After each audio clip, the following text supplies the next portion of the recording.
જો મોટી કરી આદર્શ બાળક કેવું હોવું જોઈએ અને આદર્શ બાળક બનવા માટે આપણી ફરજો શું છે એવું તમને કહીશ. આદર્શ બાળક નિયમિત સવારે વહેલું ઉઠી પોતાની દિનચર્યા કરતો હોય જેથી કરી તે સ્વચ્છ અને તંદુરસ્ત રહે. તે માટે આપણે શું કરવું જોઈએ? આપણે બાળકોને નિયમિતતાનું મહત્વ અને તેનાથી થતા ફાયદાઓ વિશે સમજાવવું જોઈએ. બીજો પોઈન્ટ એવો છે, આદર્શ બાળક ભગવાનને પ્રાર્થના અને વાલીઓને પ્રણામ કરીને શાળાએ જતો હોવો જોઈએ. તે માટે આપણે બાળકોને પ્રાર્થનાનું મહત્વ શું છે એ સમજાવવું જોઈએ. આદર્શ બાળકનું વર્તન હંમેશા શિસ્તબદ્ધ હોવું જોઈએ અને વડીલોને માન આપવું હોવું જોઈએ.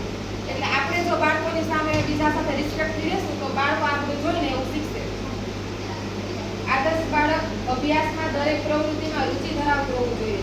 તો આપણે બાળકને અભ્યાસમાં મદદ કરવી જોઈએ અને દરેક પ્રવૃત્તિમાં તેની મદદ કરવી જોઈએ અને તેને પ્રોત્સાહન પૂરું પાડવું જોઈએ. બાળક હંમેશા સત્ય બોલતું હોવું જોઈએ. બાળક સત્ય બોલે, સાચું હંમેશા બોલતો હોય ત્યારે તેને ક્યારેક પ્રોત્સાહન આપવું જોઈએ. આ જો આનું સાચું હંમેશા બોલવાનું. આદર્શ બાળક સમયનું મહત્વ જાણી દરેક કામ સમયસર પૂર્ણ કરતું હોવું જોઈએ. જો બાળકને આપણે સમયનું મહત્વ સમજાવવું જોઈએ. આદર્શ બાળક ભણી ગણીને સારી એવી પોસ્ટ પર પોતાની ફરજ બજાવતો હોવો જોઈએ. બાળકને ભણતરનું મહત્વ સમજાવી આપણે એને આગળ વધે એ રીતે માર્ગદર્શન પૂરું પાડવું જોઈએ. આદર્શ બાળક આત્મવિશ્વાસ હોવો જોઈએ.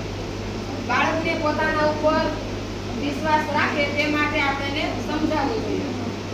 આદર્શ બાળકને પોતાની વસ્તુઓની કાળજી હોવી જોઈએ.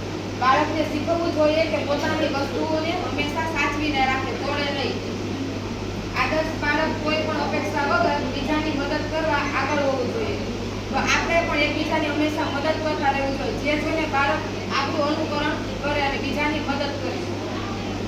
આદર્શ બાળક મોબાઈલ કરતા આજુબાજુના વાતાવરણ અને પરિવારમાંથી નવું શીખવાની ઉત્સુકતા રાખતો હોવો જોઈએ. આપણે પણ મોબાઈલ કરતા આપણા બાળકને વધારે સમય આપવો જોઈએ જેથી કરીને બાળકને મોબાઈલની ખરાબ આદત ના પડે. આદર્શ બાળક વહેલું સમયસર રાત્રે સૂઈ જવું જોઈએ. આપણે જ ટાઈમસર સુવાની આદત રાખી જેથી કરીને